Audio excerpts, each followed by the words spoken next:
out when to start to restore the beautiful prophecy, he had to go back to the decree that was given to restore. And when you study in the book of Great Controversy, you will see that the logic that he follows is exactly like this. He's asking himself, if we can figure out the time of the restoration, then we can figure out when to start that prophecy. And surely when he went to the Bible again and to Ezra, and with history, he was able to find out that in Ezra there is actually 3 decrees.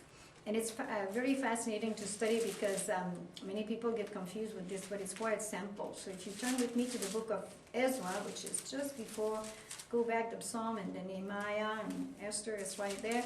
Ezra has actually 3 decrees. The first one is in chapter 1, and it's Cyrus, the Medo-Persian king, who allowed the children of Israel to return to Jerusalem.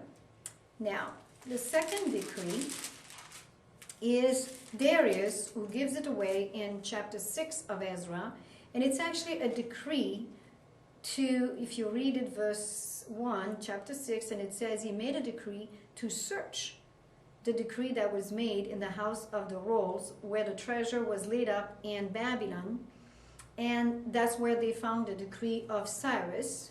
And that's what it says here in verse 3. In the first year of Cyrus the king, the same Cyrus king made a decree concerning the house of God. So basically Darius wanted to reinstitute this decree. So we need to go to the decree of Artaxerxes in chapter 7 in order to work with that decree. And that decree is very particular to Ezra, verse 10.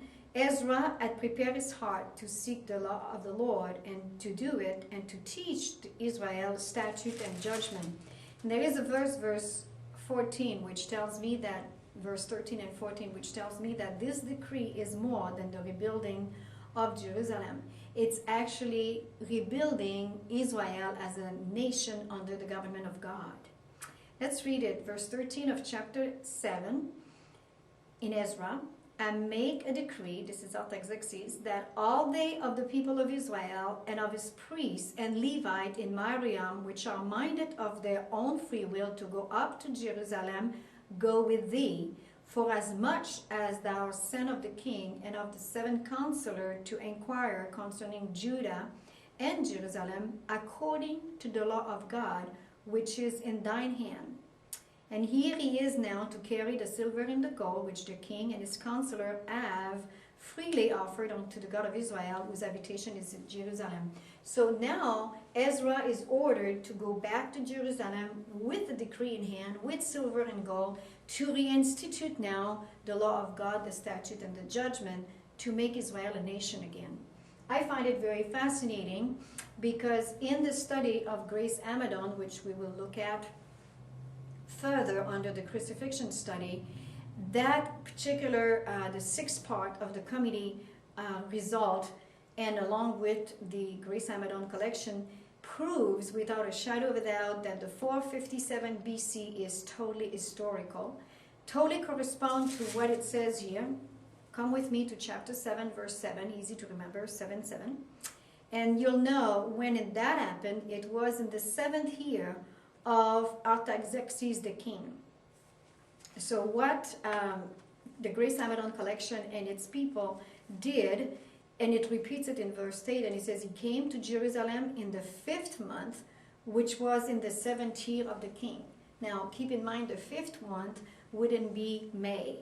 That would be later on in the fall. That would be actually in the 7th year, and it would be around more like August, the 5th month, because the 6th being September and the 7th would be October, depending when the barley harvest is ready.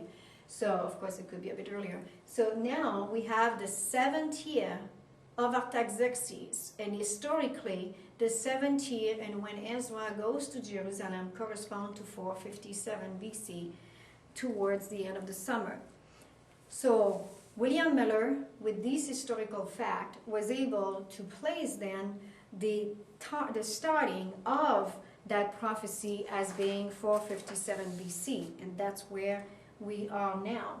So I would like to erase just the top to be able to keep in mind the 2300 days prophecy that we're explaining, so you don't lose track of what I'm doing, and still use this explanation of prophecy. I hope that is helpful to you. Probably you knew all this, but it's good to repeat.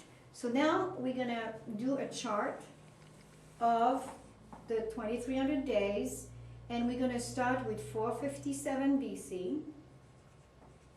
457 BC being the verse that it says, 70 weeks are determined upon thy people and upon thy holy city.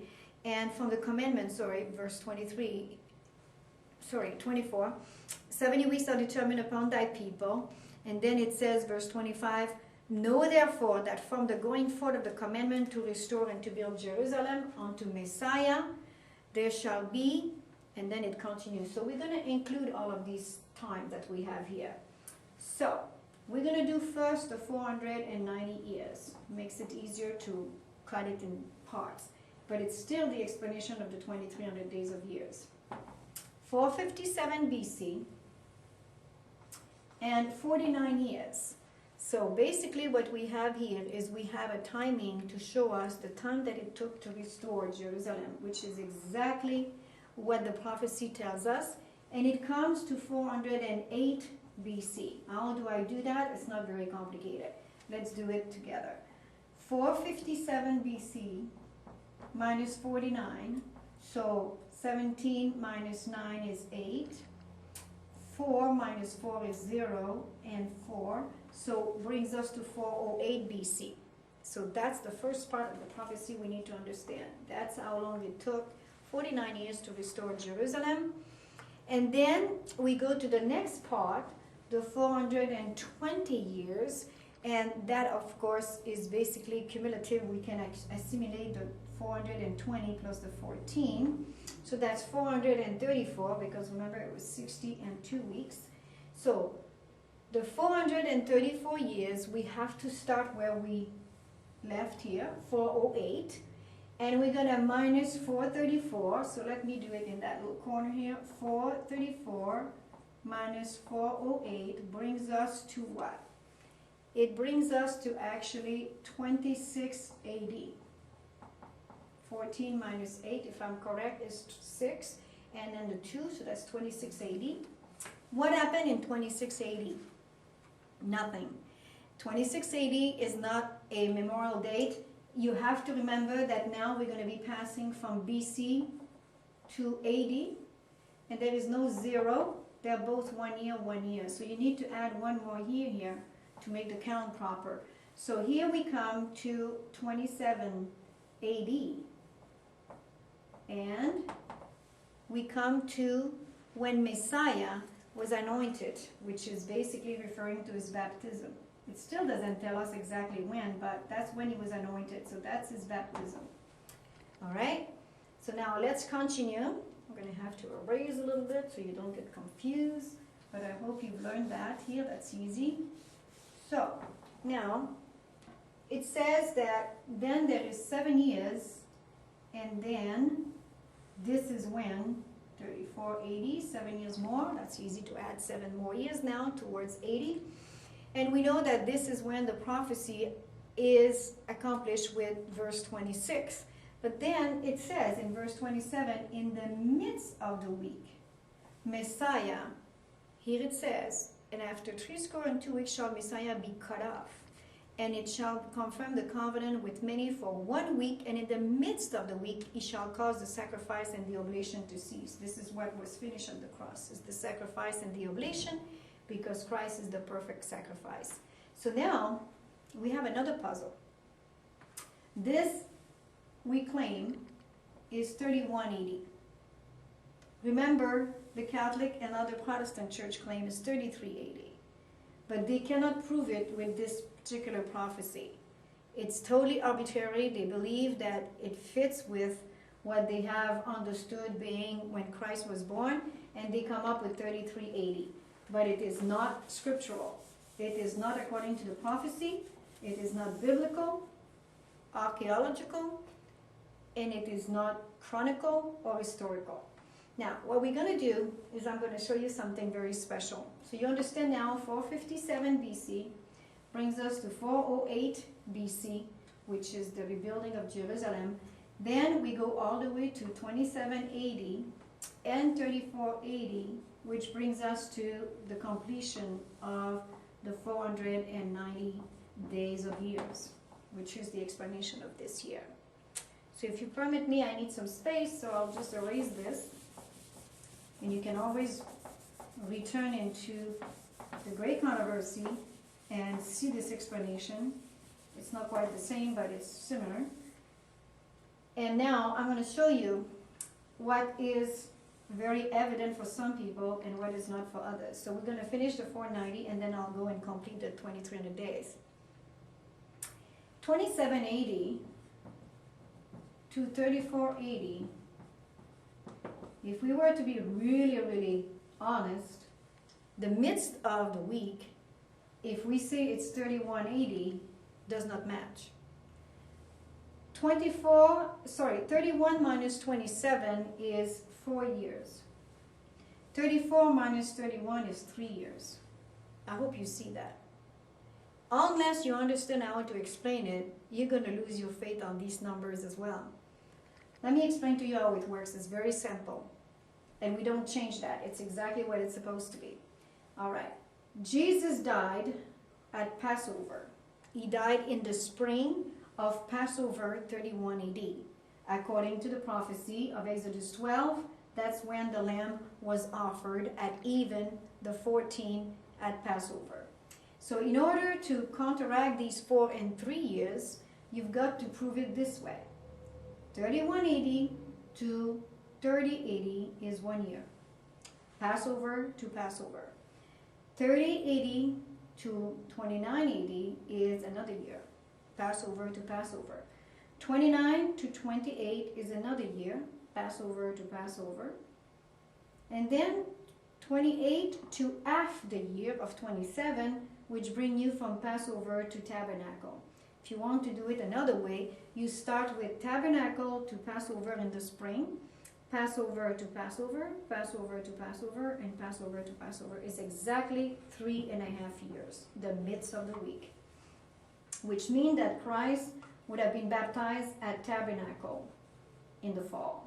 Which makes sense because all of the appointed time the Lord has fulfilled some way or another, and we will prove later too that they're not nailed to the cross. Now, Tabernacle, when we go, Passover to Passover, the other part of the year, we have to prove the other 3.5 years. That's what I'm doing. Passover to Passover brings us to 3280. Passover to Passover brings us to 3380. 33 to 34, and then half the year to bring us to another tabernacle. So which means that Stephen was stoned at Tabernacle or around, and basically the gospel went to the Gentile around that time. So basically you have 3.5 years on this side and 3.5 years on this side. The only way you can prove it is by using the feasts, Passover to Tabernacle. And these feasts are very, very important. They're appointed time that carry us through the whole Bible from Genesis to Revelation. They are feasts in Revelation.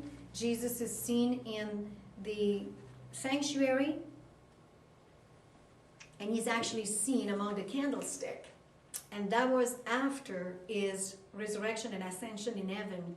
And it's a very, very strong evidence to prove that he was not yet entered in the book of Revelation when he appeared to John, because he was among the candlestick. And the candlestick is in the holy place, not in the most holy. That's just a point in passing. But here is 3.5, so we're okay. The midst of the week is explained here. I hope this is clear, because many, many people will lose their faith, as I said at the end, because they cannot comprehend that Jesus and the fulfilling of the prophecy is definitely combined with the sanctuary. And unless we understand that, we will miss out. So basically, this is one explanation that I wanted to show you, and I wanted to make it clear because people will lose their faith. All right, so that takes care of this part of the prophecy that I wanted to explain. And I'm now going to finish with the 2300 days. So 490 years have been taken care of here, as you see. 490 years from the 2300 days. So that means it would leave us with how many years? 18, 10? So if this part of the prophecy finishes in 34 AD, it does bring us to 1844. Now that does not explain October 22nd yet, but it does explain the 1844. So this again, you can take some of these details in the Great Controversy, especially in chapter 22, which makes it very easy to refer to.